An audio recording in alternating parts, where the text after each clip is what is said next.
Hey, ladies and gentlemen, how are you? It is Nights with Ping here for your Friday night episode. I almost said Saturday because it's Saturday here. I hope you had a great night with Jim Rathman over on Web Sleuths Live. I know he would have put up a great panel interview. He's a very interesting guy.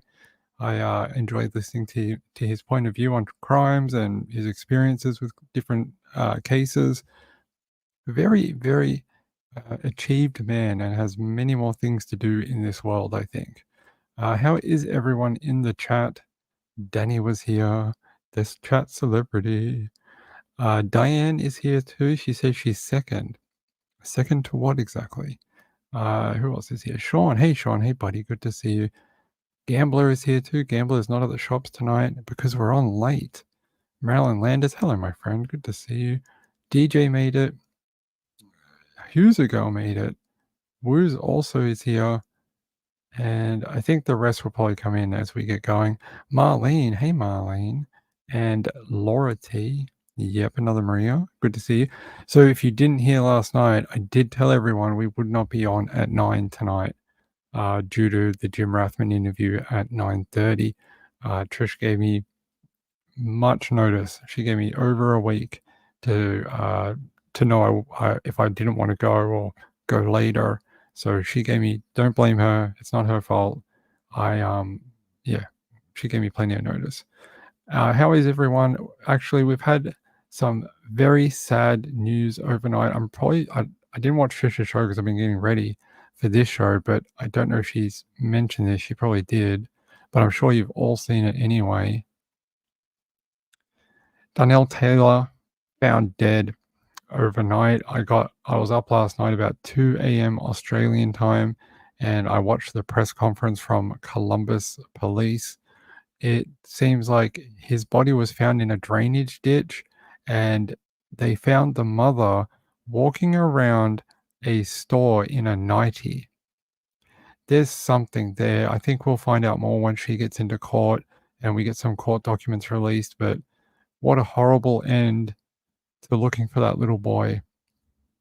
Really not the I was hoping that maybe she was suffering from some sort of, like, psychosis and that the boy wasn't actually hurt and that she was just having a mental health episode, and maybe the boy was alive, but I mean, when you add all the things together, I guess it doesn't add up to that point. I mean, the 911 call should have told us a lot about what happened. I mean, the father was really or adoptive father was really distraught, and he was very like, my wife has killed the kid. So I don't know. I guess we should just believe when we hear it. But I don't know. I held out a little bit of hope that he was still okay, but it does not seem so. Uh, says that she is in custody, according to News 5 Cleveland. Columbus police find body of 5-year-old Darnell Taylor. Pammy May in custody. Amber Alert cancelled. Police found May at a Brooklyn envelope manufacturer. Yeah, she was like sort of wandering around the property and they thought it was odd. So they called the police. It says Columbus Police Department said it has located the body. Uh, the family confirmed it is missing 5-year-old Darnell Taylor. The woman suspected of abducting him and triggering the Amber Alert, Pammy May, was taken into custody in the 4000 block of Tideman Road. I hope I'm saying it right. In Brooklyn around 9 p.m. on Thursday after she walked into an envelope manufacturer distraught with no shoes on. That's odd. Police said May asked employees to call her husband, who they were unable to get in contact with. May refused to give her name to employees or the dispatcher, according to police. Patrol officers responded to Senveo and immediately identified her as May, the subject of the Amber Alert. She was transported to a local hospital where she gave information to police about what happened to Darnell. And then apparently later that night, around 1 a.m., they located Darnell's body in a drainage ditch. So, yeah, not the end. And it's unfortunate. I think we had another Amber Alert a few hours before this. Oh, my camera's off. Hey, guys. We had another one. There was a young girl that was missing, and she also was found dead. I think it's been an awful week for Amber Alerts. An absolute awful week for missing children. We haven't had it very much luck in, you know, getting these little kids back. It's just not been good at all. I wanted to find the other one. Let me see.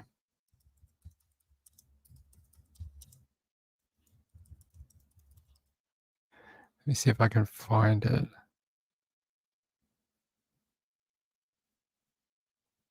Is it this one? Is it the Amber Alert for Texas girl 11 who didn't get on school bus Thursday?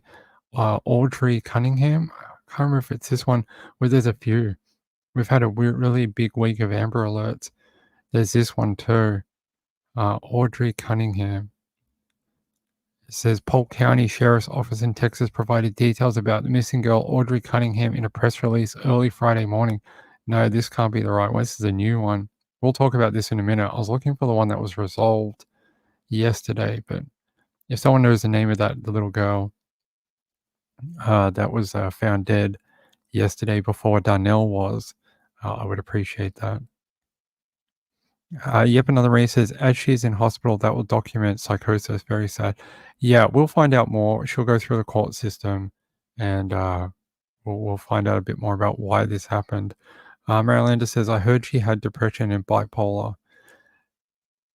I mean, those are conditions a lot of people live with in day-to-day life that have stable lives. They go to work, they raise children, they do, normal people things. It's nothing to be embarrassed about.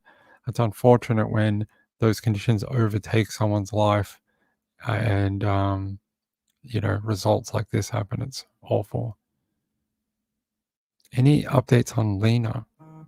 Who is Lena? Did we talk about someone called Lena? Oh, are you talking about the South American woman? Her name's Anna. Anna Kenovich. I don't have anything on Anna. Nothing updated recently. Just fears that there's foul play. That's it. There's really been no movement in that one. Nothing in. Oh, Cahill, Lena Cahill. Sorry. Yes, now I know who you're talking about. Now I know who you're talking about. Yes, sorry. God, Ping, your mind has to work faster when you do these shows. Yes, the missing black woman or black young lady from Texas. No, I don't think so. Let me have a look. It would have come up on my alerts if we had something.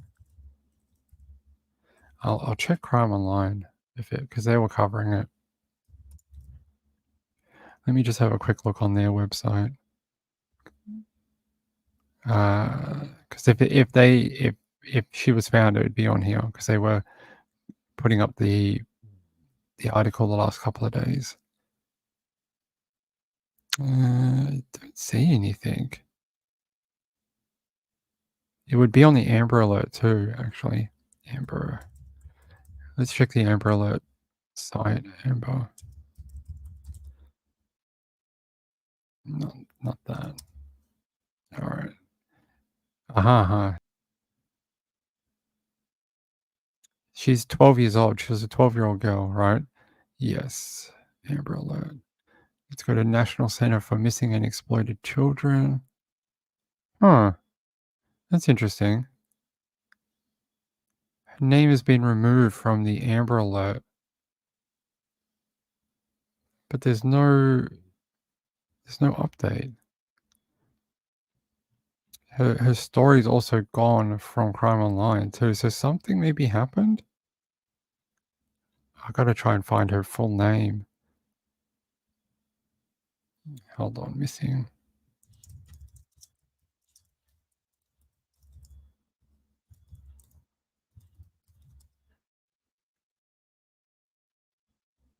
It's Waxahachie, right? Waxahachie, Texas. Tanya Jackson? Is that the one? Yeah. We do have an update for that one, actually. But that one we have an update. These links. Why are you so white? I don't like using the ones with the white backgrounds, but this one also has a resolution. Amber Alert discontinued for missing Waxahachie girl. So that was the 12-year-old that we thought looked a little older than her age. Maybe we were worried that she was getting into sex trafficking because of her previous disappearance, but said they found her. Says the Texas Department of Public Safety on Friday announced the Amber Alert issued for Tanya Jackson 12, a missing girl out of Waxahachie, has been discontinued. No further information was provided to the press. So we don't know why. Maybe she was found okay. Lena Cahill, yeah, Amber Alert. She's been found. I'm trying to remember this one. Is this another missing girl that I did? Lena Cahill. Let me search my history, guys. I don't mean to be disrespectful, but we just talk about so many cases. Sometimes my mind is all in a. Let me see if I can find anything with those three first letters.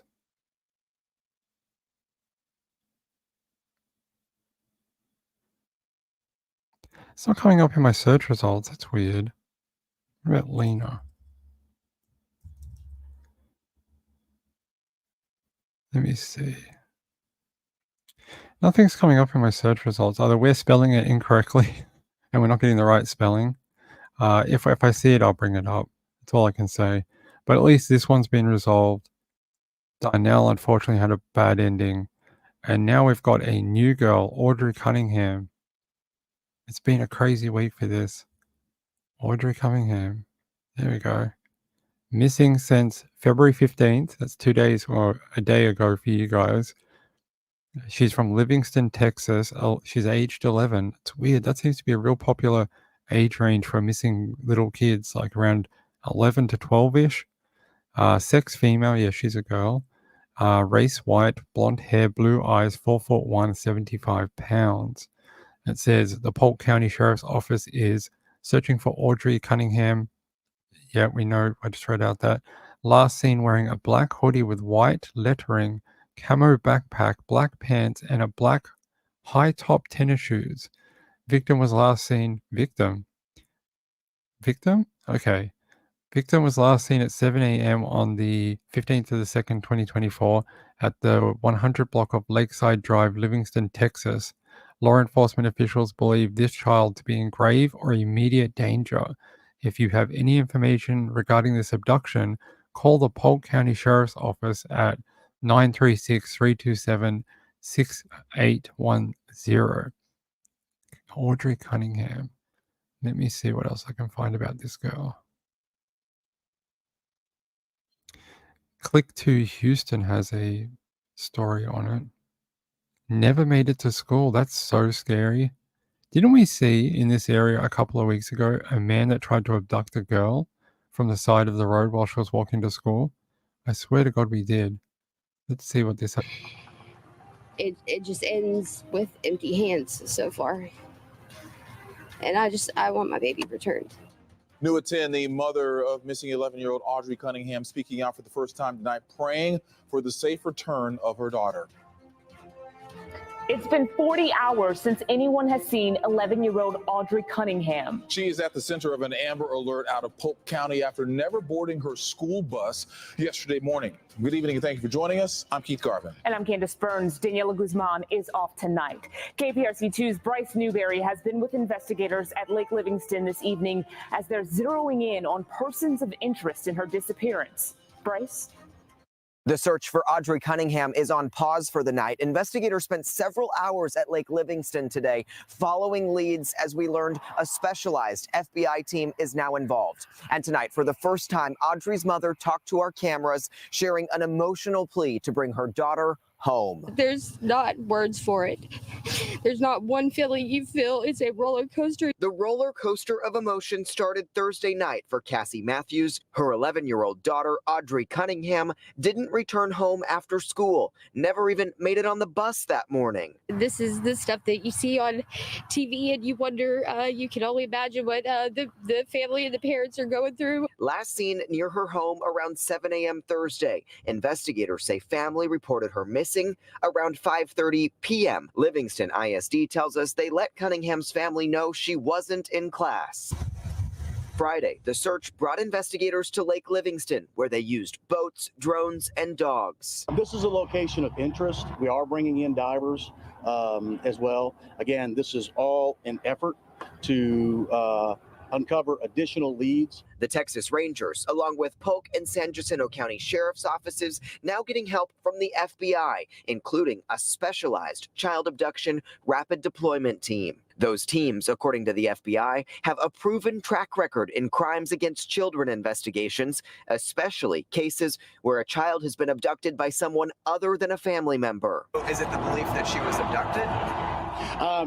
I know that term implies that. We're not drawing any conclusions right now. Investigators say they have persons of interest, but are keeping many details private. I feel like I can't do anything because I know nothing. The family, desperate to find Audrey, who's known to love animals and make others laugh. She has so many opportunities ahead of her, and she deserves every right to be able to reach those opportunities. Until she's back home, safe, Matthews won't give up. Right now, I'm empty.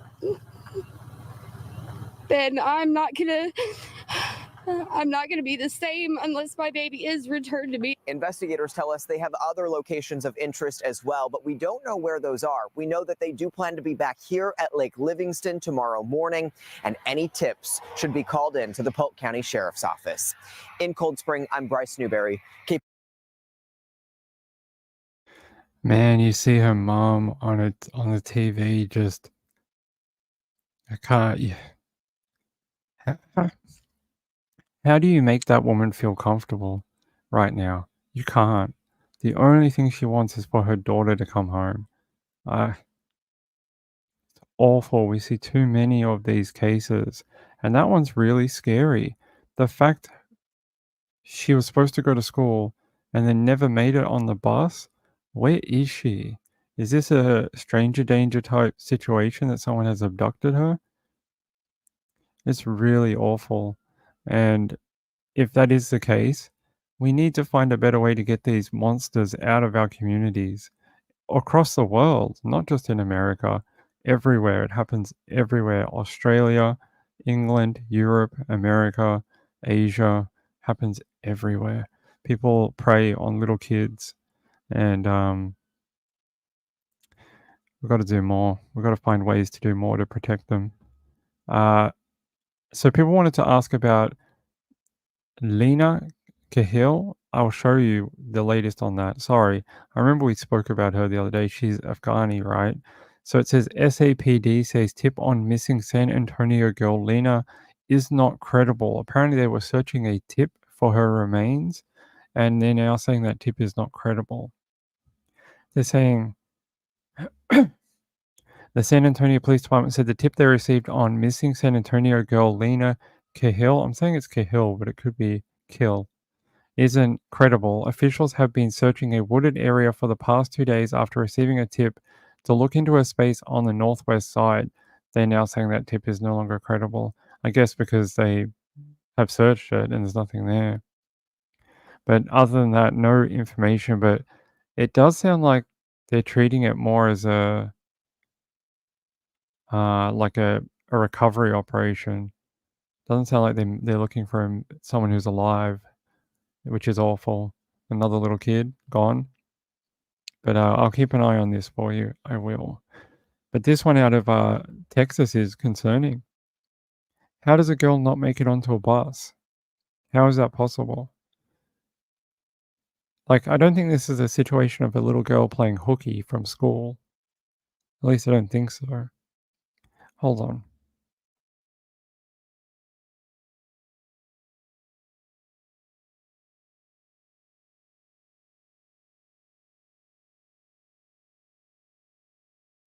Sorry, it's real hot here today. And my throat still hasn't recovered from earlier this week 100%. That's okay. We'll keep looking up. Yeah, very pretty. Both of them. Lena and Audrey. Both very stunning, pretty little girls. Just trying to see if there's any other information about her circumstances. Like, That's all they know, that the school reached out to the parents saying that she wasn't at the school. What took them so long to send the alarm up then? If they reached out to the parents saying that she didn't arrive at school, don't they normally make those phone calls at like 9 a.m. in the morning? Like they sort of do roll call and then they go, "Oh, we're missing someone." Their parents didn't call in and say they were sick. Let's call the parents and find out. But nothing. Audrey should have caught the bus in her neighborhood. However, officials reported to sheriff's office that the school bus did not pick Audrey up, nor did she report at school. At this time, Audrey's whereabouts are unknown. It's a little weird. Maybe just a breakdown of process, like at the school, or it's just not a process they have there. But I would have thought it would be. Hey Jojo. The area where they live is a very dangerous area. In this particular area? What area is this? Polk County is a dangerous area? Let's see. Polk County. Not Polk County with the guy we know, the sheriff. This is the other Polk County, the other Polk County.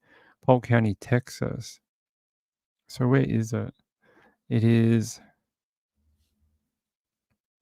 Polk County, Texas is northwest of Houston. Oh, sorry, northeast of Houston. So yeah, if you went north and a little bit east, it's just up there from Houston's city. Very heavily wooded area, lots of heavy tree growth and some water. Big lake, Trinity River and Lake Livingston is out that way. That's in the town of Livingston. So isn't that where we're coming from? Yeah, Livingston. I read that right. I'm not going crazy. Hold on, let me check the local ABC 13. I'm sure we said Livingston. Yes, we did. It's investigators paused their search for 11-year-old Audrey Cunningham on Friday evening near the Lake Livingston Dam in San Jacinto County. It's several miles from Audrey's home, but investigators won't say why they're searching the area other than calling it a location of interest.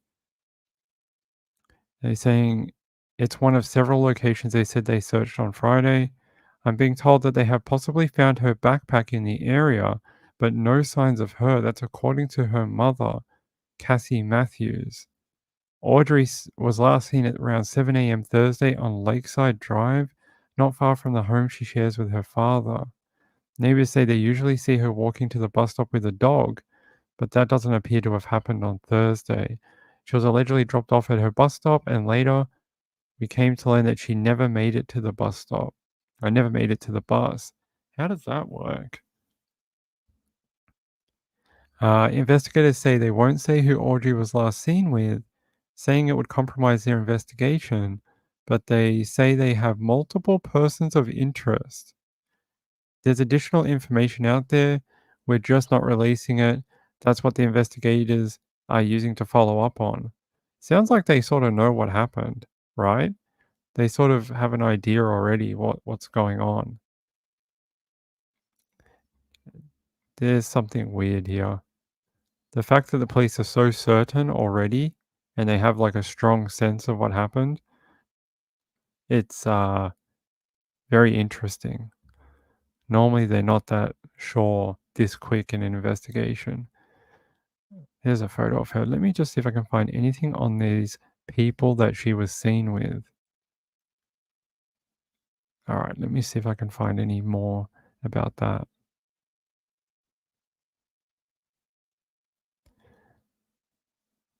Now that's the latest link 37 minutes ago. It has been 39 hours and there is still no sign of 11-year-old Audrey Cunningham. She was last seen near Livingston at her home yesterday morning. And in You Tonight, we are hearing from her mother, who is pleading for her safe return. ABC 13's Luke Jones is in San Jacinto County with more on this report. There's not words for it. No words Not to one describe feeling Cassie Matthews' anguish, not knowing where her daughter is or with whom. Investigators say 11-year-old Audrey Cunningham was last seen around 7 Thursday morning on Lakeside Drive, not far from the Livingston home she shares with her father. Neighbors say Audrey usually walks with her dog to this bus stop, but apparently not Thursday.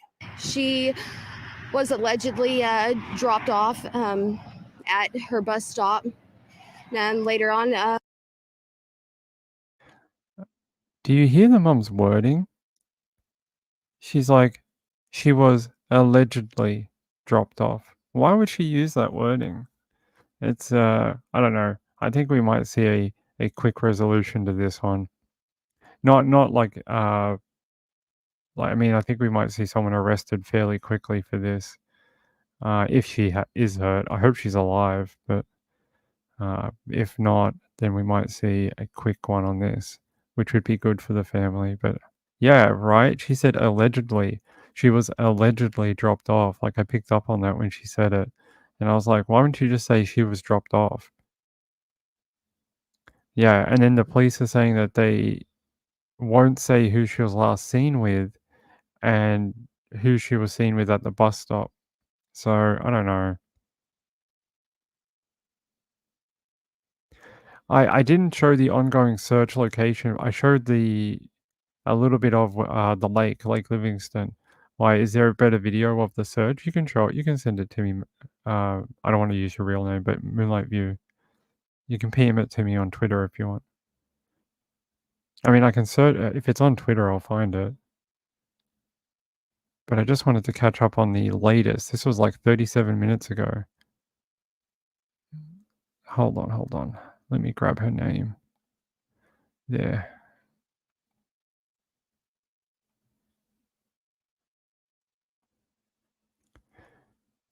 Just seeing if there's any media on Twitter that looks good. No, but yeah, Moonlight View, if you have it, send it. Says she lived with... didn't it say she lived with her dad? Or am I going crazy now? I seem like I am going crazy tonight. You guys are confusing me.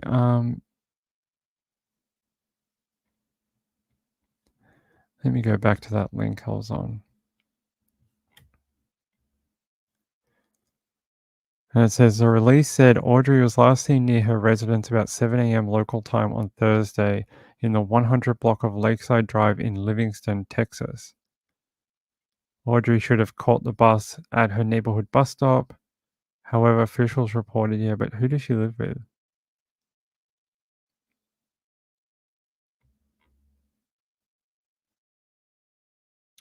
I'm not sure. I thought we read it before, but now I'm wrong. Yeah, lived with dad. That's what I thought, yeah.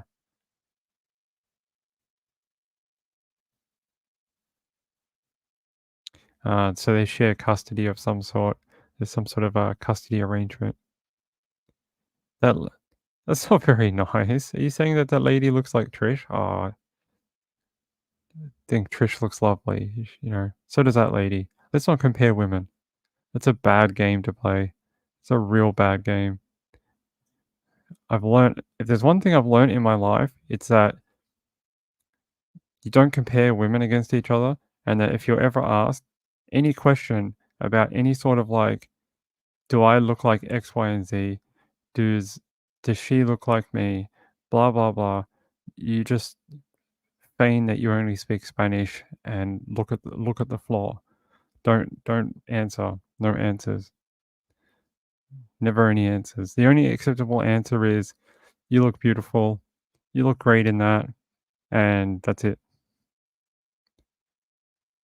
It said it on the video. Yeah, I thought it did. I thought it did say that she was living with her dad. All right. Let's move on. If I get more about this, I will put it up, but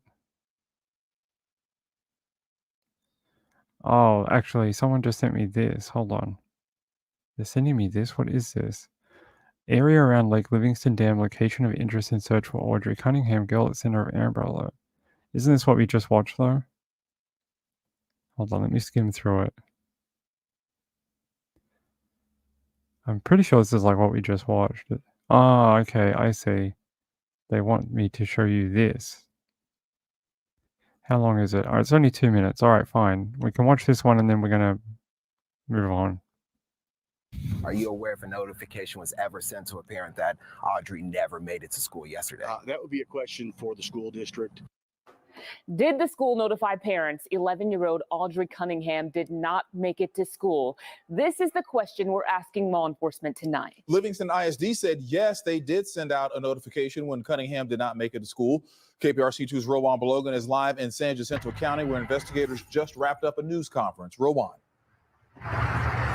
Keith, Candace, investigators telling us that they are calling it for the night with plans to return tomorrow morning and continue their search back in this location. This location, they spent hours here today that they've called a location of interest. Now, we are also, but without really going into further detail why this location is so important for them. Investigators say the 11-year-old never made it to school yesterday. The district, Livingston ISD, telling us they did send a notification to Audrey Cunningham's guardian. They say it's a standard absence notification used across the state. For when a student doesn't come to school, a message is sent to family. Again, they didn't go into who got it or when that message was sent. Now, we are working to get more information on it for you all. However, the district did share with us a message they sent to families encouraging them to check their cameras. Take a look at this map. If you live along the scenic loop, FM 3126, 2457, and 350, make sure to check your cameras around the road itself. Officers, law enforcement today confirming they want people to check it, specifically for the time after 3 a.m. yesterday morning. Now take a closer look again at this map. Police say your cameras can help. Investigators say they're going to protect items used in today's search as they have plans to be back here in the morning. We will be back tomorrow. We will have deputies here to protect this location and the investigative efforts that have been uncovered up to this point. We are asking the public to stay away from this area. And then tomorrow, we're going to have additional resources that will be on hand to help find Audrey. And I want to reiterate that we are committed to bringing Audrey home. Now, investigators asking for anyone. The use of language in that report is really interesting. The fact they're using words like protect this area and the fact that they would scale down the search overnight and things like that. I don't know. Something just feels really off with that press conference for me. I mean, maybe it's just me reading too much into it, but I don't know. Something a bit odd. I don't think we're going to watch the full raw press conference. I don't want to put people through that. They've probably already seen it like 10 times today, especially people following the case. But I just wanted to catch up on the latest details. It says neighbors join search for Audrey. 200 people searched the area Thursday night. Wow. That's crazy. Good work, people and neighbors. Is that it? Yeah. Apparently, according to Creekside Elementary, school officials have a parent notification system and a message was sent out. But who reported her missing? Her parents alerted the Polk County Sheriff's Office and DPS, and an Amber Alert was issued. It just says her parents. It doesn't say which one, or if it was both of them. Cats, I swear to God today. There you go. Look, you have your small. Hey, we're trying to do stuff here. Yes. Hello? Can I help you?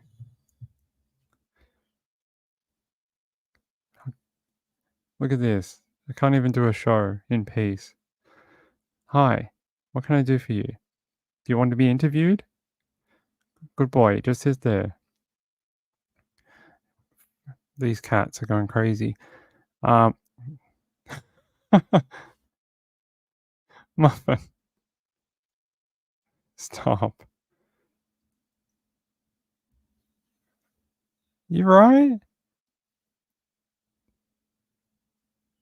Yeah, apparently so. My assistant of doom. Muffin. No one needs to see inside your ear, alright? Hey. What you doing? We're trying to do a show here talking about missing kids. Do you want us to talk about missing cats? We can do that. I know, right? Alright, Muff, we got work to do. Come on, buddy. I'll give you some food after we finish, okay? I'll give you some food. Alright. Let's move on. Let's move on. Next story. If I get any more about that missing girl, I will let you know. I got a little bit on Samantha Murphy, but it's not much. They're saying it's Friday, which was yesterday, day 12 of the search for Samantha Murphy, who went for an early morning run in Ballarat East and never returned. Ordinary people don't vanish, especially those last seen tying up what appeared to be a bag of dog poo. Where did Murphy go next? Up Cathy Street onto Wurrukurung Regional Park, where dead leaves crunch onto joggers' feet. Somewhere else, or was she intercepted? There are still no answers, nor at the family home where the pool is covered and the flowers bloom, not in the nearby tracks where the phone reception is strong, not at the family panel beaters, a bustling hub of cars and workers. Murphy, at 51, is a mother of 3 kids and a wife of Mick. There are private schools and nice cars and big houses amid long-held impressions of a hard-working family unit. They're saying some locals still hold on to the fallen down a mine theory, mainly because it's more palatable than most of the alternatives. This is sort of an overview shot of the area. A very pretty area. Very pretty country area. Yet they acknowledge the rumors doesn't swell. The story might be all nonsense. Each day without verifiable news has hardened fears, sadness, worry, and confusion. Around here, and any and all of the above sit better than accusation. Even the mayor, Des Hudson, doesn't want to talk. No new developments, nothing to add. They're saying, the town knows them, people are worried still, and that a former detective said, when you've got nothing, you look at everything. People just don't go missing. Many observers assume the police were withholding information, as is usual, when such information could impede the investigation. Media leaks have not dogged this case so far. That almost no evidence has been publicly disseminated does not mean that avenues of interest are not being vigorously explored. So it's still a web of nothing. There's really nothing to report on. They are working. They're still working on the technological side of it. They're still working with where her devices were, what locations could they be at, that type of thing. But as far as actually any solid details about her, nothing. Nothing about Samantha or where she might be.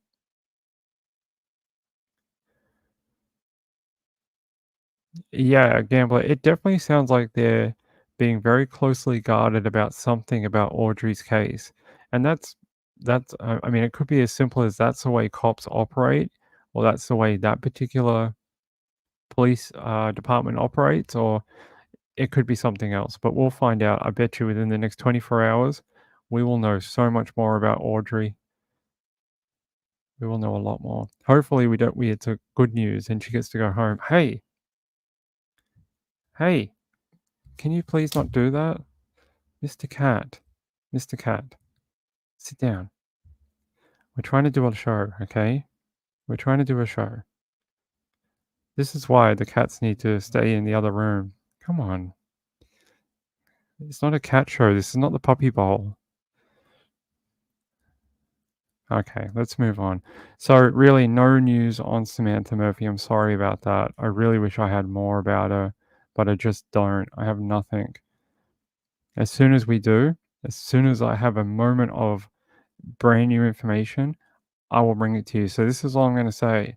If you see this woman, if you see her anywhere around, anywhere in Victoria, Melbourne, or even further afield, call it into Crime Stoppers and get her found. That's it. That's it. That's all I can tell you.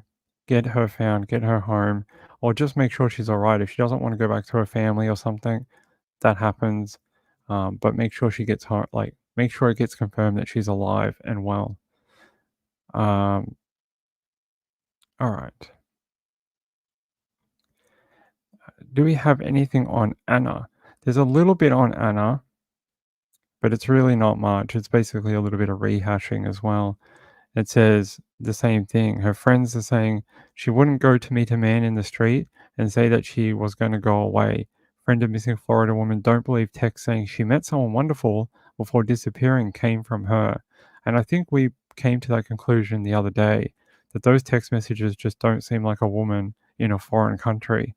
You know, it doesn't seem like a lot of women are on high alert, especially when they're out of their familiar territory, even when they are near their home, because they're so worried about being attacked or, you know, sexually assaulted and things like that. Because unfortunately, that's the world we live in.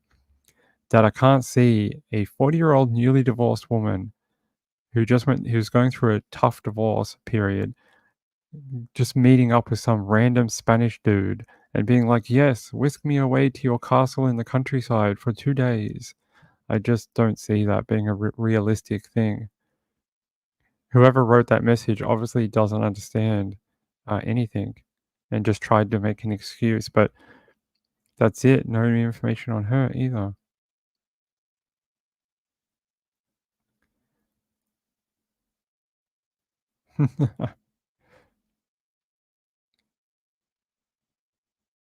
Hey, Beth B. How are you? Beth B says, beautiful cat makes me think I need one. Well, unless he annoys you and you do live shows.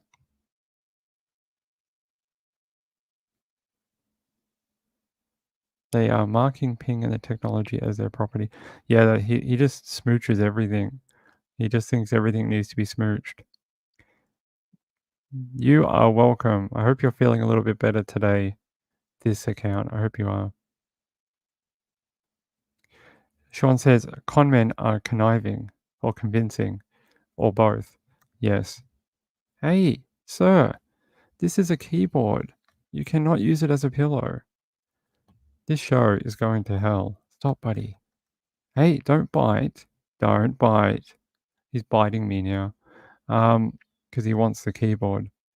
All right. I had a really interesting story, and this one's actually out of a Ow, Muff.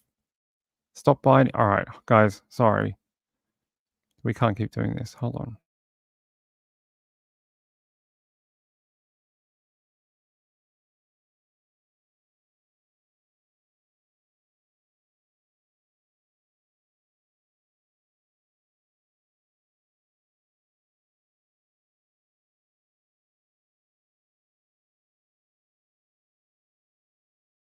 Sorry, I had to put him down. He was starting to bite my hand, and he does this. He'll come close to the keyboard, and he'll start biting my hand when I touch the keyboard. Ugh. All right. This is a story I picked up earlier today, and I thought anytime we can get a catfishing story, I'm all for it because I think we need to expose more about online dangers and catfishing, especially to young people. It says Alaska woman gets 99 years in best friend's catfish murder for hire plot. This is one of the craziest stories I've ever read. And it says Denali Bremer previously pleaded guilty to first-degree murder in 2019 contract killing of Cynthia Hoffman in Alaska. There you go. There's a photo of Denali. Stands at her arraignment in Anchorage Correctional Facility in Alaska on June 9, 2019. This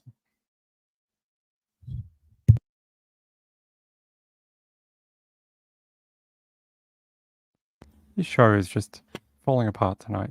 An Alaska woman hoping to cash in after a man offered her $9 million in an online murder for hire plot has been sentenced to 99 years in prison for orchestrating the fatal shooting of her friend. She got a long name. Denali Dakota Sky Bremer previously pleaded guilty to first-degree murder in the 2019 contract killing of Cynthia Hoffman. Prosecutors said in a news release this week. Anchorage Superior Court Judge Andrew Peterson sentenced Bremer 24 on Wednesday following a 2-day sentencing hearing. Hoffman, 19, was fatally shot at Thunderbird Falls in, I'm not even going to pronounce that, Chugach, in an unincorporated community about 20 miles northeast of downtown Anchorage. Bremer conspired with numerous other individuals in and outside of Alaska, including juveniles, forever altering everyone's life. The assistant district attorney Patrick McKay told the judge before he sentenced Bremer, she may not have pulled the trigger, but this would never have happened if it weren't for Denali Bremer. The victim had a learning disability and had known Bremer since high school, according to the information from Hoffman's family. And apparently they found them bound on the banks of a river. This is one of the craziest things I've read. Who would believe that someone is offering you $9 million to commit murder for a snuff film? So we didn't talk about that bit yet. The guy apparently wanted a real murder on tape and was willing to pay $9 million for it. And she was apparently sort of dating this persona online, this guy from, I think it was Kansas. We'll get into it. I'll show you. It says evidence presented at Bremer's sentencing showed that Hoffman was killed while tied up on the banks of the river. Before Hoffman's death, Bremer, then 18, and a 16-year-old male friend drove Hoffman to the falls where authorities say the boy shot Hoffman, according to a criminal complaint obtained by USA Today on Friday. The shooting took place after the duo duct taped her ankles, wrist, and mouth and took photos and videos of her. At some point before being shot, the pair removed the tape from Hoffman's hands and mouth, and she told them she was going to call the police because they kidnapped and sexually assaulted her. Wow. At that point, the detective wrote, the boy pulled out a 9mm handgun and shot Hoffman in the back of the head. An attorney for the boy, Caden McIntosh, did not return USA Today's messages for comment on Friday. The now 20-year-old has pleaded not guilty and remained jailed Friday awaiting trial on first-degree murder charges. So I'm going to show you a little bit more about this because this is just the sentencing bit. And there's so much more to this. But how? This is like a tangled web of lies. Let me find a background info.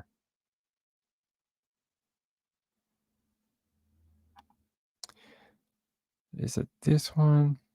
Fine, we'll use this one. It says, Alaska woman Denali Bremer, who plotted murder of her best friend after Kat Fisher falsely offered her $9 million to shoot her pal to death, is sentenced to 99 years. She ain't never getting out. It says, Indiana man Darren Schillmiller offered a multi-million-dollar reward in exchange for photos and videos of the killing. And then it says Bremer and her friend took Hoffman to a remote hiking trail before shooting her in the head. And I'm trying to find the bit about... Yeah, an Alaska woman who orchestrated her best friend's murder after being offered $9 million to do so has been sentenced to 99 years in jail. Denali covered her face as a verdict was read in Anchorage Superior Court on Monday. She pleaded guilty last year to the first-degree murder charge. And it says Bremer enlisted 4 friends to help carry out the murder after she was promised a multi-million-dollar reward by a man she met online. Who believes this? Who believes? I'd be like, send me the cash and then we'll talk. But I wouldn't even do that. I wouldn't kill someone for money. But even if you had to, I'd be like, you're going to have to send me like at least $4.5 million to prove this is real. How do you get so tied up and believe it? I mean, I guess that's what catfishing is.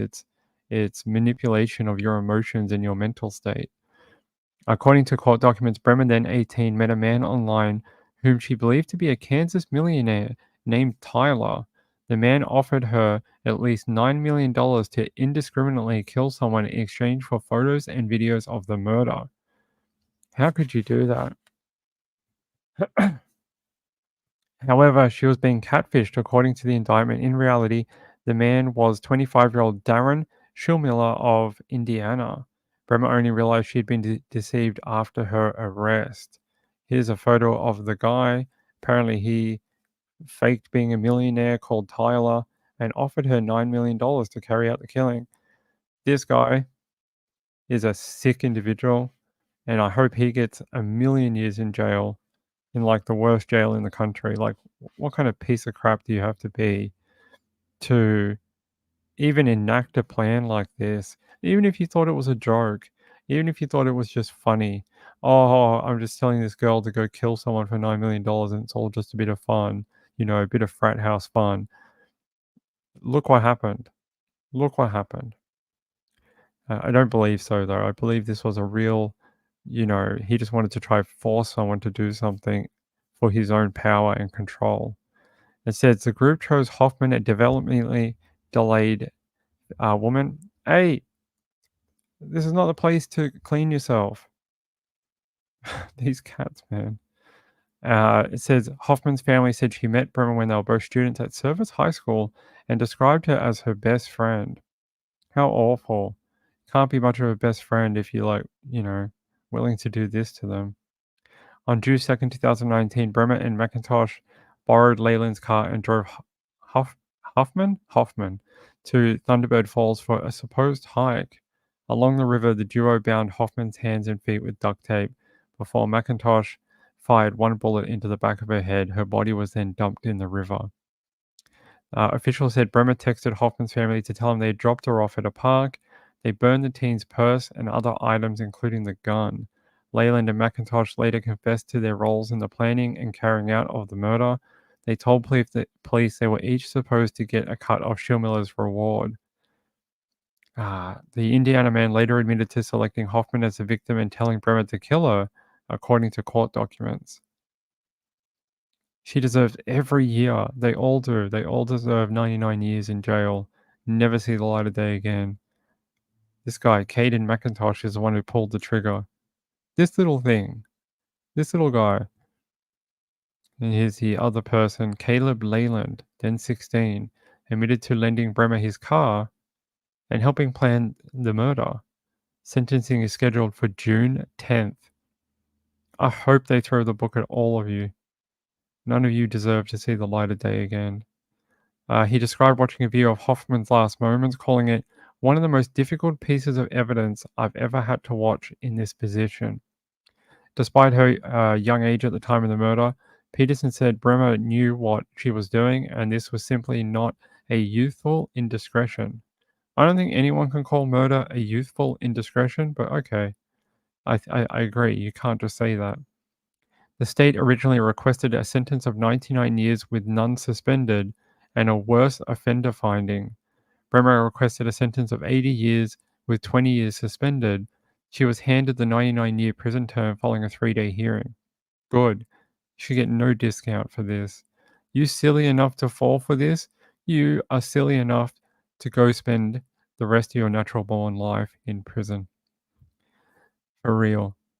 At some point in life, you have to be a big person, even when you're young, and know right from wrong. You must. We teach 5-year-olds right from wrong. At her age, she had to have known what is right, what is wrong, and that's why we take people to court, right? So she deserves every moment in jail. It says Schulmiller pleaded guilty to 1 count of first-degree murder and was sentenced to 99 years in January with none suspended. Good. Stay there. The 25-year-old also solicited Bremer to obtain child pornography, pleading guilty last year. Sentencing in that case is scheduled for March 4th. Leyland pleaded guilty to first-degree murder in November. His sentencing is scheduled for June 10th, while McIntosh's case is pending trial. So we've still got one more trial to get through for the poor Hoffman family. This must have been an absolute nightmare for them. Still zero. I mean, I guess a guilty plea is some accountability, but not much. Yeah, let's watch the sentence. The court should find that Miss Bremer engaged in one of the most serious crimes that we have in Alaska. She executed Cynthia Hoffman in a murder for hire plot. She conspired with numerous other individuals in and outside of Alaska, including juveniles, forever altering everybody's life. She may not have pulled the trigger, but this never would have happened if it weren't for Denali Bremer.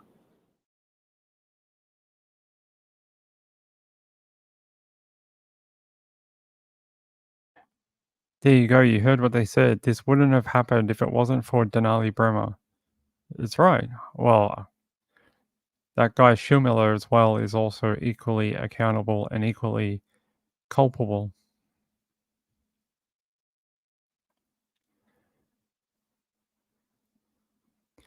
This account said they told her she would get the money if she took pics in the woodland while duct taped. She agreed, but then they killed her at the request of Schumiller, who directed it in Lifetime, a smart film. Yeah, he wanted to get like some sort of, you know, live murder film.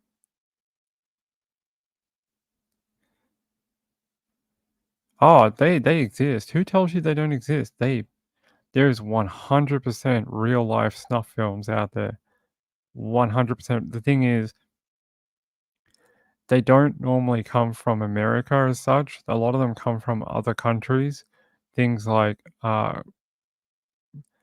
back in some Eastern countries, Africa, a few other places over that way. There are those type of movies. They are around, unfortunately. There's not a lot of ones in like Western countries. There's a few like this one, but they're not as common. But there's a lot in other countries, South America, Africa, all over that sort of way. They're quite common. Catatonic, hi, Ping, and everyone else. Mexico has a lot of snuff films from cartel violence. So there's a lot of them, a lot. Search the web for cartel killings, and you'll find a million snuff films. So no, they are real. I think the premise of what a snuff film is what people dispute, if that makes sense. Muffin, buddy, no. You can't sleep on the keyboard. Come on. Come on, buddy. Fine, sit in front of the camera. Funny cat. Yeah, the Philippines, Asia, things like that. Marv, hey. People don't need to see into your ear. It's all good. Let me see what you guys had to say about this case. Kathy J says Muffin is so photogenic. Yeah, he's a very pretty cat.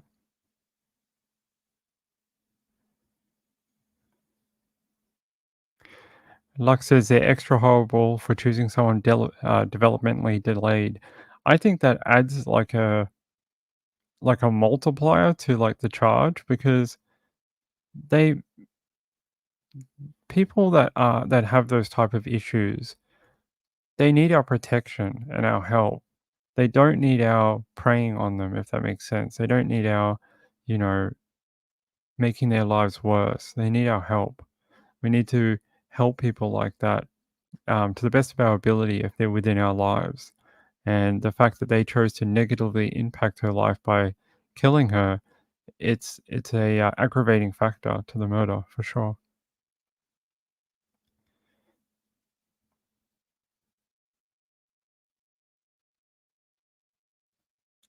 Hey, Catatonic.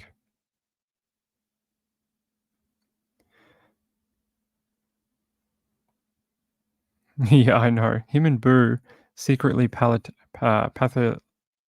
you know, whatever they call, they mind read each other. All right. What time is it? 4:19. So we've been on about an hour. It's good to have you here. I'm sorry tonight's so late. We will be back tomorrow night at 9 p.m. at the normal time. I promise. But I did this as a favor to Trish because, yeah, because I wanted to. I could have gone at 9, but I wanted to make sure Jim had everyone's attention, because what he says is very important. Let's see. Did we end up watching the press conference for Darnell Taylor? I think we did. All right. Let me just fix up these links and then I will get to our next story.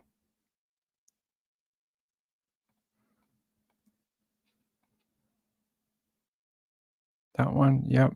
Okay. All right, let me bring up our next one.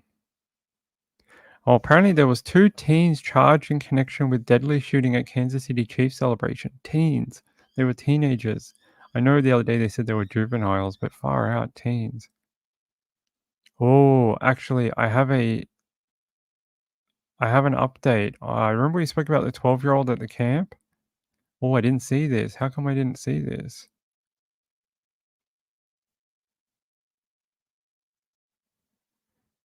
No, get your paws down. Here. It says child death investigation triggers evacuation, halts new emission at Trails, California. We knew they halted emissions, but I didn't know they evacuated. They said they could still take on children as long as they met these new regulations. But last I heard that, yeah, that's last I heard. It says state officials say all children will be removed from Trails California care and all new admissions suspended due to health and safety of the children. That's a new update. The decision has been made to remove all children from the care of Trails Oi! Stop.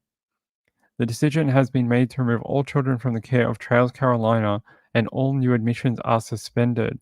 While the investigation is ongoing and we cannot comment on specific... Hold on.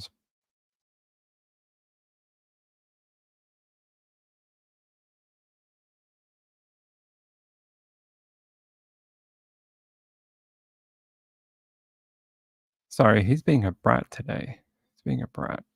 It says, yes, they won't take new admissions while the investigation is ongoing and we cannot comment on specific details. It was determined that action needed to be taken to ensure the health and safety of the children.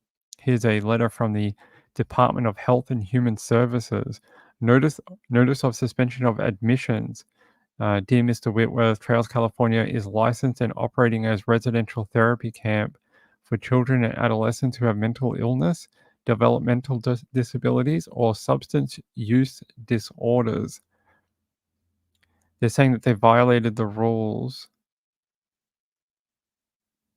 Pursuant to the security is authorized to suspend admission of new clients. So they're saying that they've asked them to, basically shut down. They're saying you have the right to contest our ruling.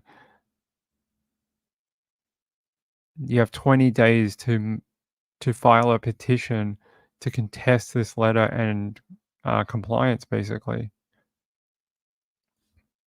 They're basically putting sanctions on the camp, saying that they didn't adhere to their licensing their licensing conditions. Ah, that's interesting. Apparently, if you do not file a petition within 20-day period, you'll lose your right to appeal this action. The suspension of admission does not preclude, delay, or supersede further licensure or regulatory actions NCDHHS may take during the course of ongoing investigations. They are coming down hard on this company. It says the Transylvania County Sheriff's Office told News 13 Transylvania County Sheriff's Office and Transylvania County DSS, along with the NCDHHS, have been working hand in hand to ensure the safety of all children at Trails, Carolina. It says the NCDHHS said parents have been notified and all children will be temporarily taken into the care of Transylvania County DSS. The death at the Trails, Carolina is tragic and concerning. We extend our deepest sympathies to family and loved ones of the child who died and commit to them that we are conducting a thorough investigation with our county partners and will take every appropriate step based on the outcome of our and other investigations. Apparently, Trails California responded to the NCDHHS intervention, calling it in part a negligent and reckless move by the state, adding they believe the impact of the state's reckless actions is far-reaching. This is like a tit-for-tat battle now. It's saying that DHHS threatened and intimidated parents by demanding parents travel from all over the country to pick up their children or DHHS would take their children into custody. What else do you want them to do? They're shutting down your camp, you silly person. What else would you like them to do? Just be like, we'll just let them like sit on the side of the road. So those are the two options. What else? What else do you want them to do while the investigation is ongoing? That is not a point you should be making publicly, Trails Carolina. Please be more professional in your approach.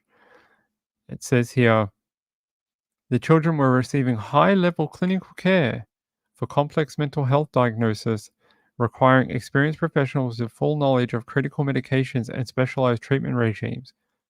So, you are under investigation because of the death of a child. They've said you cannot continue your services right now until the investigation is complete and any more sanctions that may be coming your way. So, that's just all there is to it. They can't let you continue your thing while there's a death investigation going. What if there's more children at risk and they haven't figured out why the children are at risk yet? Your letter here, Trails Carolina, is very short-sighted and does not, I don't think, takes into account the care of the children based on an outside view. An outside view of this would want what the DHS is saying, because no one knows why that child died yet. So until they do, your camp is considered just toxic. It's like, it's not okay. I mean, it may come out that you guys didn't have anything wrong and it wasn't actually your fault, but until you get to that point, you can't operate. A 12-year-old boy died on his first night at this camp. That's what happened originally, and this is the second part of it. Laura T says, glad they're going hard on them, but unfortunately it will probably be opened back up under a new name and management. Probably they'll Phoenix the company. Right, this account says, I doubt that considering how they treated parents and kids after the death. There was another death years ago too at this same camp. There was another kid who died. They locked them out in the cold after suffering a broken bone, and the kid got hypothermia and died. Apparently the kid was crying about pain in his hip, and they thought he was just being a whinging little child, so they locked him outside as punishment, and the kid died from hypothermia. It says, as previously reported, the 12-year-old camper had arrived at Trails Carolina less than 24 hours before his death. The camp said staff called 911 around 8 a.m. on February 3rd, 2024, when the child wouldn't wake up. Originally, in the original article, they said they checked on the child at midnight, 3 a.m., and 6 a.m., and at 7:45, they found the kid dead in rigor mortis. Now, we all watch, the forensic files. We all know rigor mortis takes a few hours, I think it's 3 or 4 to like 8 hours to fully kick in. So there's no way someone checked on that kid at 6 a.m. and then found him dead in stiff rigor mortis at 7:45, an hour and 45 minutes later. There's just no way, unless they just weren't doing their job. Unless they sort of like looked in the room, went, oh yeah, there's a kid there, and just left. And if that's what they think checking on the kids are, then that's an issue. It says, according to warrants, authorities found the boy laying on the floor of the bunkhouse, naked from the waist down, with his pants and underwear on the floor at his right shoulder. Warrants state the camp counselors told the responding officers they did not know how this occurred. A full investigation is being conducted by the North Carolina Office of the Chief Medical Examiner. So there you go. There's more and more movement in this case.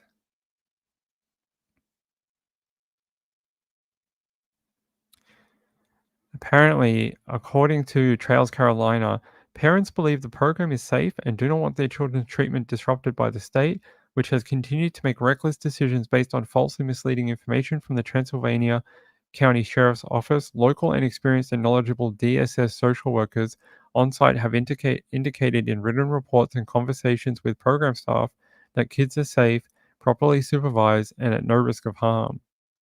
It still doesn't matter. Until they know why that kid died and what the full circumstances are around that death, you just can't operate. What if there's a risk, like I said before, what if there's a risk there that they can't see? What if there's a risk there that even Trails Carolina can't see? And it's going to take an investigation to find it. Do you know what I mean? What if there's a predator there or something and they just don't know about it until they do this investigation? How silly would you look when you write a statement like this, demanding that they reverse this decision and allow kids to stay on site? It's very short-sighted. This investigation could take a couple of months or whatever, and everything could get cleared up. And then you can have kids back on site with further oversight from departments and, regulatory bodies and things like that. Yeah, cool. I could see that probably being a thing or something like that. But we're not going to know until they finish the investigation. And trying to push for the investigation to end right now it's negligent. It really is. It's negligent. Yeah, I don't think the checks were done thoroughly.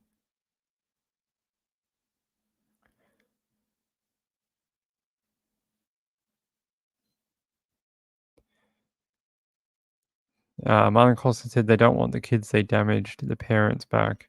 Yeah.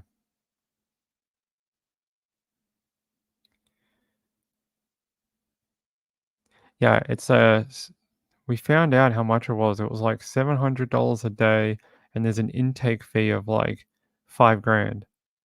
So they're making absolute bank at this place, and they have like 50 or 60, maybe more kids at 2 different locations.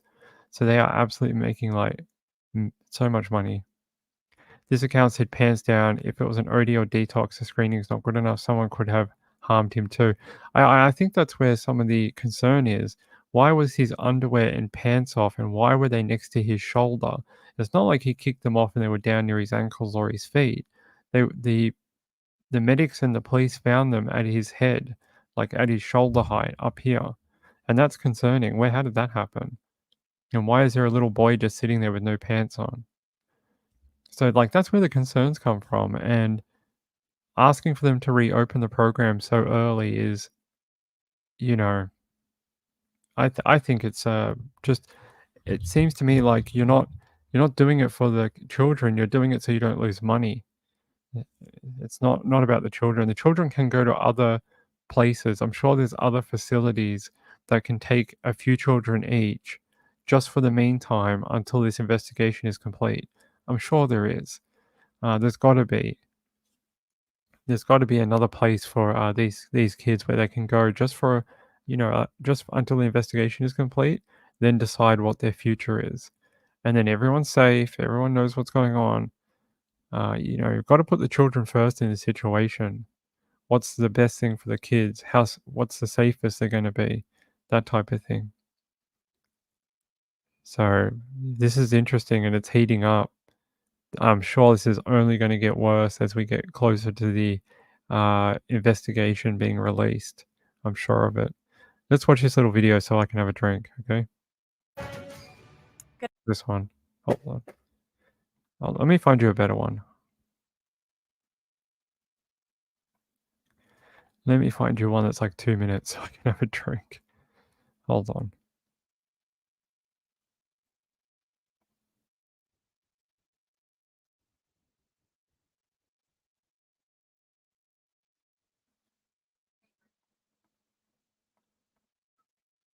Carolina Wilderness Camp at the center of a WBTV investigation is effectively shut down tonight, with state regulators taking all children out of the program. Good evening, and thanks for joining us here live at 5. I'm Molly Grantham. And I'm Jamie Bull. This latest move comes weeks after a 12-year-old boy died at the camp.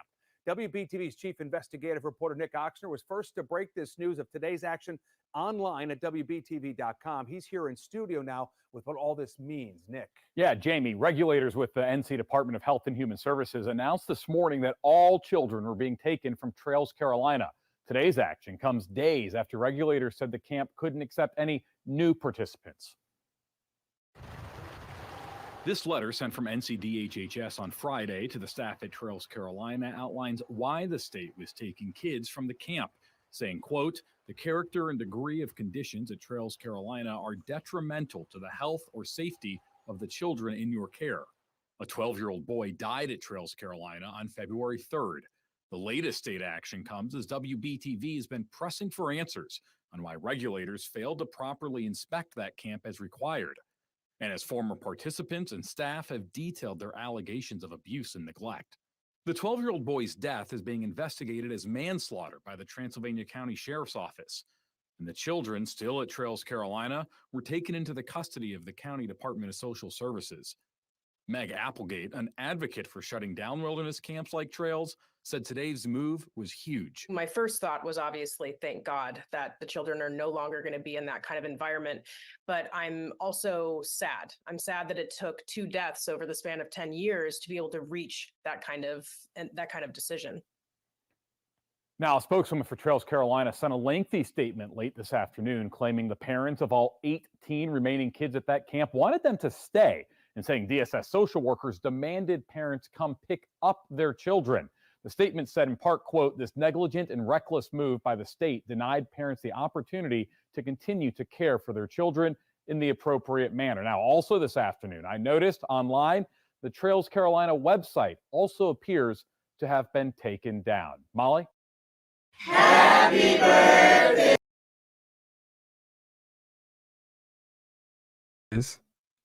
But happy birthday to her. 103. I have no idea who she is. Who is she? Muffin. Hey. My cat is such a pain. He thinks it's a game now, and he's literally under this screen here, this black box, and he's trying to grab my hand if I put it anywhere near the keyboard again. Bloody cat. It's not a game, buddy. Who is this lady? Happy birthday to you. What's your name? Her name, a grandma in California celebrated 103rd birthday in a particularly unique way. Well, happy 103rd birthday to you, Mum, Grandma.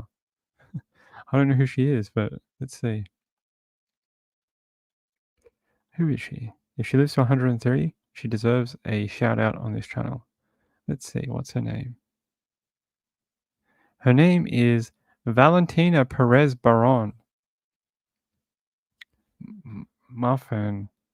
She was born on the Day of Love, and her family members made sure she's filled with it every single year on her special day. Many generations fill the home as they celebrate another year of life where many generations were raised. She is the rock of this family and everyone loves her. Here's a photo of her. Muffin, you cannot have the screwdriver. Crazy cat. 103, I know, I wish I would live that long. She looks great. I've seen women that in their 80s that don't look that good. She looks fantastic for 103. I wouldn't even know. Happy birthday to you. But 103 is just a milestone, so we had to celebrate big. Yeah. The last 25 years, easy. I can easily say 25. We've been, instead of going out to celebrate with our own wives, spouses, whatever, we always come here. Like a huge family. You have to say it. She's just been out pulling weeds. Valentina says she doesn't have a single wish because she already has everything she needs. Oh, isn't that sweet? She doesn't need a birthday wish because she has everything she needs. Yeah, her birthday is Valentine's Day.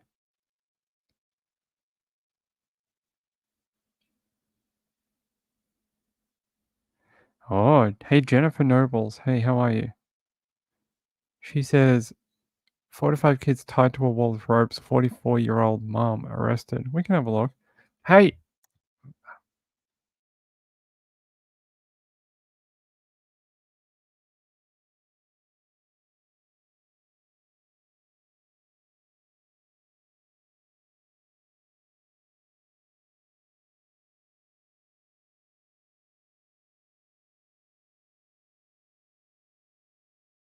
Sorry, guys, I had to kick him off. He was starting to attack the screen. People called police kids. Let's see. 44-year-old mom arrested. Okay, 44.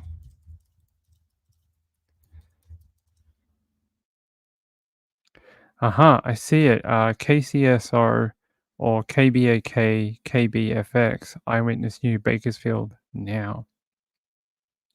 All right, I found it. In East Bakersfield, a community left shocked after finding out there are reports of children tied to a wall, all happening just houses away. Thanks for joining us this evening. I'm Rochelle Murcia. And I'm Michael Patterson. We're learning new information about authorities' response to a welfare check at a home in East Bakersfield. This all happening last night after a delivery driver reportedly spotted the horrific incident. Eyewitness News reporter Leslie Valle is live in the community where it allegedly took place. Leslie, what can you tell us about these reports? Yes, Michael, Rochelle, we're still learning about exactly what happened last night in regards to that reported child abuse that happened in the home that's right behind me in this East Bakersfield community. Meanwhile, we were able to speak with neighbors who told us that they were always concerned for the well-being of the children in that home. 5 boy check welfare at 405 Larry Street, Cross Virginia. Thought he the delivery driver advised 5 juveniles appear to be tied to a wall with rope. With only a few hours left into the night of February 14th, the Kern County Sheriff's Office received the disturbing call for service for children reportedly being tied to a rope in a home with a foul odor.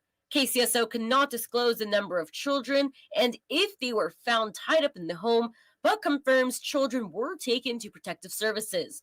With almost 3 hours of standing outside the dark streets of the East Bakersfield home on Larry Street, 2 people are seen in handcuffs. But KCSO confirms 44-year-old Catherine Harris was the only one arrested for felony child abuse. No other details were released, but neighbors we spoke with say they were always concerned for the children's well-being, given that they saw the house in deplorable conditions. It doesn't even look like a home. It just looks like a hoarder home, basically. It smelled like something like waste, like really bad, like say like something rotten. In broad daylight, the house appeared to be in dire conditions with trash piling on the corner and stains on the wall, but no foul smells were apparent when our Eyewitness News crew went. A community member who wanted to be off camera told us she never saw the children being well taken care of, even when they went to school. They were always really dirty. Their hair, like, yes, she would like comb them or whatever, but you could tell like they were not like clean, like their hygiene, like they were not showered. And became even more worried when she saw the conditions they lived in. I don't know how they were able to have their kids in there. Because it's like not good. Juana Navarro, a neighbor in the area, says she would see a lot of kids playing in the front yard and worried about their welfare after seeing how messy the house remained throughout the year. Again, we're still working about exactly what led up to the children being taken into protective services and about that one woman arrested. KCSO was not able to confirm about an apparent delivery driver making that call and if these children were even tied up in the house. But of course, we are working on finding out that information for you. In East Bakersfield, Leslie Valle, Eyewitness News.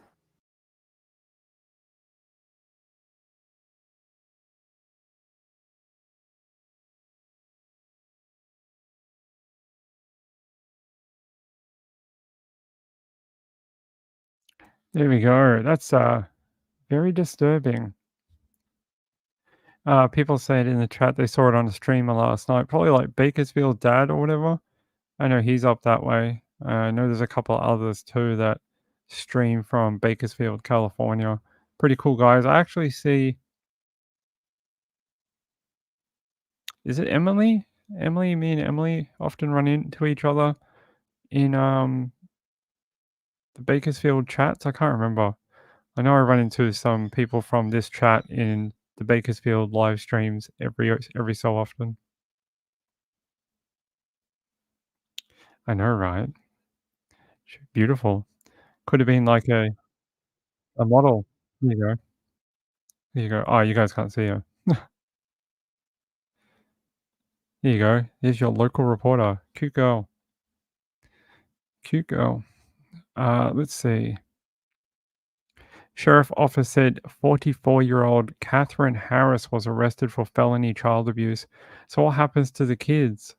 Do they go to they're taken into protective services? So hopefully their lives improve. I mean, I'm not hopeful, but as a kid who lived in the system, I can tell you, it's not always good. Sometimes it's good, sometimes it's not. So, we never heard back about that. Do you remember that one we spoke about a few weeks ago, or maybe like a couple of months ago? That child that was found dead in the storage locker? I don't think we ever got an update on that. Let's have a look. Is it in Colorado? No. Yes, Colorado. It was Colorado. Wow, Ping, your memory actually is decent. Yeah. A child's remains were found in a small metal container, filled with concrete inside a Pueblo storage unit.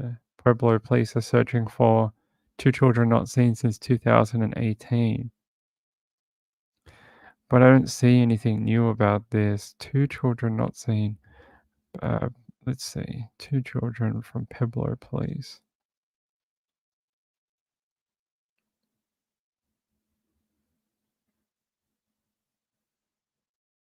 Wait, was that only 2 weeks ago? I thought it was like 2 months ago. Jeez, Ping, your memory.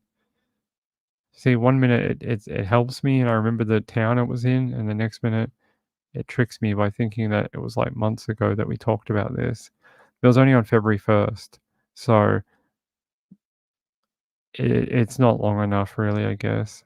Oh, wait, apparently only a few hours ago there was an update. Hold on.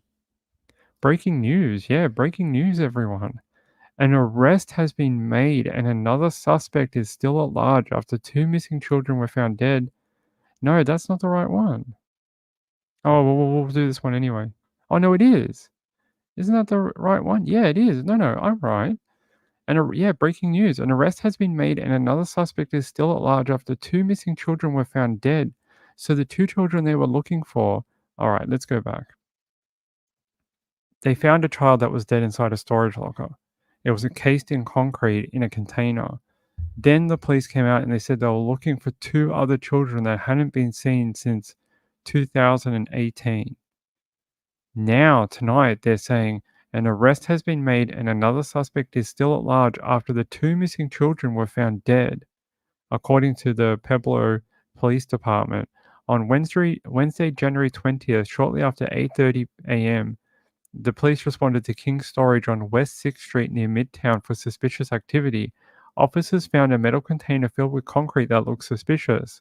On January 22nd, police found the remains of a girl, later identified as Yasina Dominiquez, in the container. Yasina and Jesus Dominiquez Jr.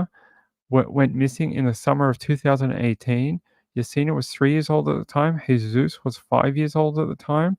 On January 31st, police interviewed 35-year-old Jesus Dominiquez and 36-year-old Corina Rose Minajeres. During the investigation, detectives with Pueblo's police found a vehicle that belonged to her in a scrapyard. Police executed a search warrant of the vehicle on February 6, where they found a suitcase with the child's remains inside. On February 15, shortly after 3:30 p.m., arrest warrants were obtained for both of them for the following charges: 2 counts of first-degree murder, 2 counts of abuse of a corpse. Police says Jesus has an additional charge of theft of government benefits. Minajares, sorry, that's how you pronounce it, has been arrested and she's being held at the Pueblo County Jail on $2 million bond. Police say they're looking for Jesus. If you know where he is, you are asked to call Pueblo Police on 719-553-2502. Here's his photo below. Wow, there you go. There is an update. That happened just mere hours ago. Wow, it's lucky we looked that up tonight. There you go. Suspect at large. Oh, there you go. It's right on the screen for you, this account. Jesus Dominiquez is the way I'd pronounce it. Maybe that's not, I don't speak Spanish, so. It says, during the investigation, police say that no missing persons report was filed for Yasina or Jesus. Background information: Pueblo police confirmed Wednesday, January 20th, the remains of a young child had been found in a storage unit on the corner. Yeah, we know that. Police say they discovered the body on January 10th, but didn't reveal the details of the case until January 20th. They say the child's body was in a metal container encased in concrete. Here's the two children, if you guys remember. They're the photos of the two little kids that were missing. That's Yasina. She's the one who was found in the concrete. And this is Jesus, who's the one who was found in the scrapped car. So, wow. How much did they pay the scrap car place to crush the car with the child in it? And is there going to be any arrest with that? Hey, Snarks.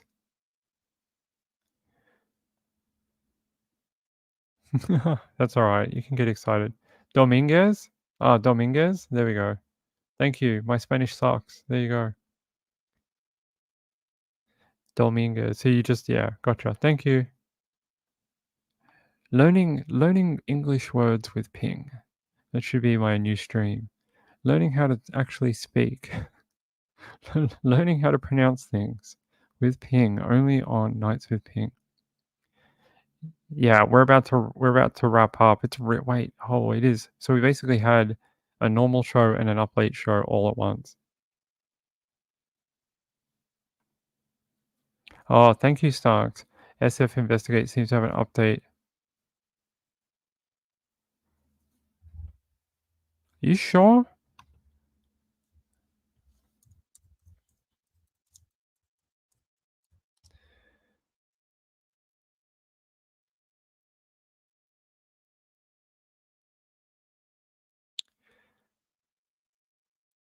I can tell you that SF Investigates investigated Harper Cadman's original disappearance last year in August when she went missing in California, in San Francisco, and he helped find her.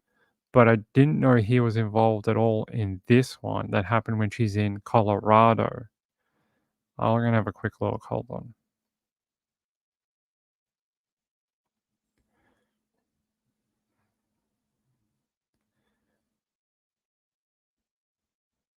Muffin, get down. Hey. Get off. Hey, get off.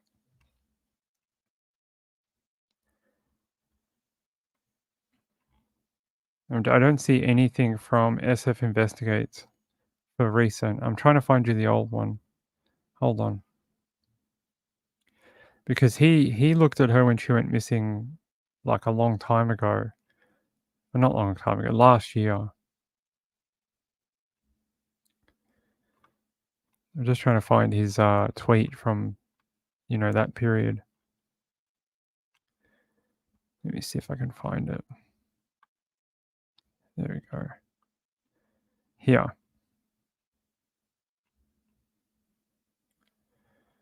Here. See, it says here, like at 2 p.m. today, I located Harper Cadman, the woman who had her. I was able to flag down 2 LA, deputies to assist and recover Harper. Unless there's more information that... Hold on, let's click on his profile. Let's have a look.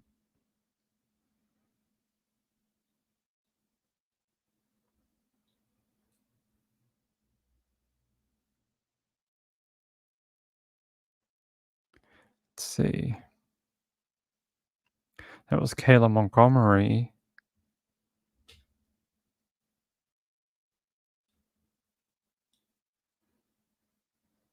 Oh, here.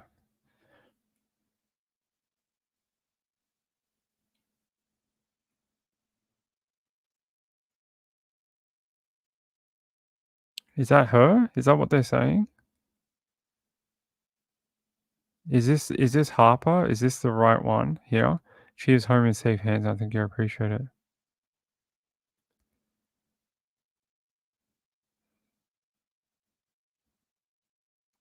Hold on, let's have a look.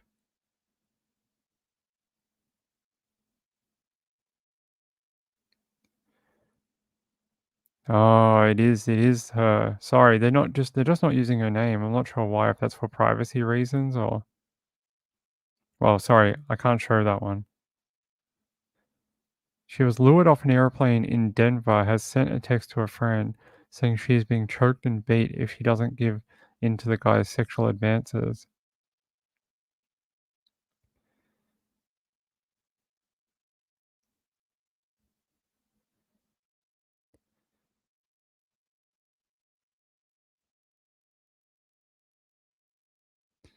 Hmm.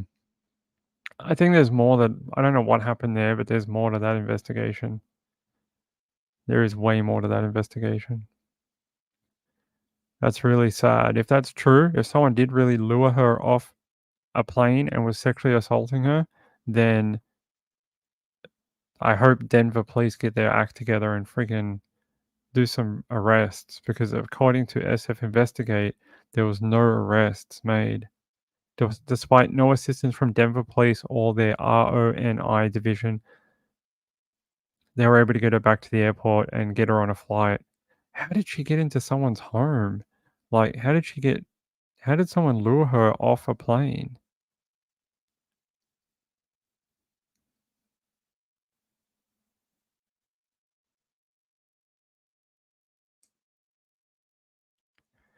Yeah, that's not look at that. They said apparently update to the missing 15-year-old lured off a plane at Denver International Airport by a male. Initially said they would not do a ping to locate her or the male. Then after the pressure by all of you calling Denver police and their Ronnie division, they seemed to change their mind, but they really didn't. They just didn't want the backlash. They still refused to ping her cell phone or the male that has her. They said that as of 2 weeks ago, it's no longer a crime for adult males to take 15-year-old teens. They just offer counseling assistance after the male is done sexually abusing the minor. She is still gone missing, and Denver police could not care less. They said it would be a violation of the predator's privacy to ping his phone. When asked why they won't ping the minor female's phone, which is in her parents' name, they said it's because it's too much paperwork and not nearly important enough to justify a cell ping. Are you kidding me? Are you joking? As you all know, I only do missing person cases and I've done them for a long time. I've never seen a pro-predator friendly department like the Denver PD and their new Ronnie division that appears to promote sex trafficking. The storms have been raging in California and it's been one search and rescue mission after another, but the weather is finally breaking. I'm on to finish the next 3 hours on my mission on standby. If even 1% of this is fully true, I mean, SF Investigates, I wouldn't ever say he's lying, because he does good work. Great work with missing person investigations. Far out, Denver police. Get your act together. Stop protecting predators. And how is it an invasion of privacy if you're the one who put the press release out saying that the girl who went missing? Come on. Too much paperwork. What, is there going to be too much paperwork when finally someone gets a hold of this and starts blowing it up on TikTok, and then you have even more people saying Denver police is rubbish and they don't give a crap about sex victims and blah, blah, blah. And what it does show you is maybe we can't ever fully trust our police to come after us if we're in trouble, and that sometimes we just got to look after ourselves. I think that's what it shows.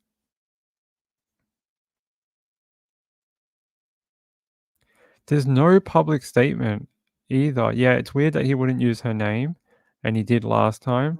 And this time, when you search her name, Harper Cadman, there's no update. There's no update saying she's found. And that was only 6 days ago that she vanished from a Denver airport. I don't know. There's something odd there. There's something weird. I don't know what it is. I don't think it's SF Investigates. I just don't know what. There's some sort of weird disconnect on this. I don't know if it's a request from the family to minimize coverage or something, or they didn't want to spook the offender, or I don't know. Because like this is the last article, one of the last articles about her, and that was 6 days ago. I mean, I could reach out. I do know some people who know him. I could reach out and ask for more information. I might do that. I know someone who talks to him quite frequently. I'll see what I can find out. Hey, Pizza Life, how are you? Wow, a Knoxville, Tennessee cop drowned and the person handcuffed in his backseat also drowned. The car was pulled from the river. How horrifying. How horrifying to be in custody and then drown in the back of the seat. That'd be horrible. Anyway, I think we've gone on long enough tonight. I think we're actually rambling now. And yeah, I think we're rambling. We've been on for almost 2 hours. So I think it's time to wrap up for the night.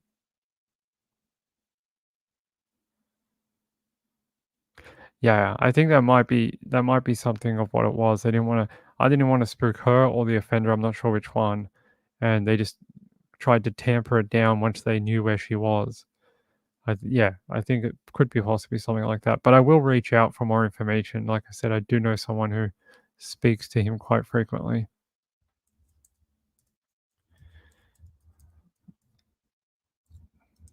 Let me just see if we've... Sean, I appreciate you being the only donator tonight. Thank you very much. It's very kind of you to do that for the stream tonight, even though it was late. I didn't expect tonight to go very well. Every time we shift the time slot from 9 o'clock, we have like really bad live stream. So people just don't show up. It's too late for people to hang around. So thanks, Snarks. I appreciate you guys. Thanks for hanging in here. Thanks for adjusting to the late show tonight. I know the time frame was just off for a lot of people. And we'll be back tomorrow at 9 o'clock at our normal time. It won't be 11:20 or whatever we went to tonight. And yeah, we'll be back tomorrow, I promise, okay? More news tomorrow. Hopefully, I'm going to keep an eye on that camp case. We're going to keep an eye on that. I reckon there's going to be a lot more about that 12-year-old's death at the camp in the coming days. And yeah. Peace out, everyone. Have a great Friday night and Saturday morning. And I'll catch you tomorrow night, Saturday night, for Nights with Ping. See you later, people.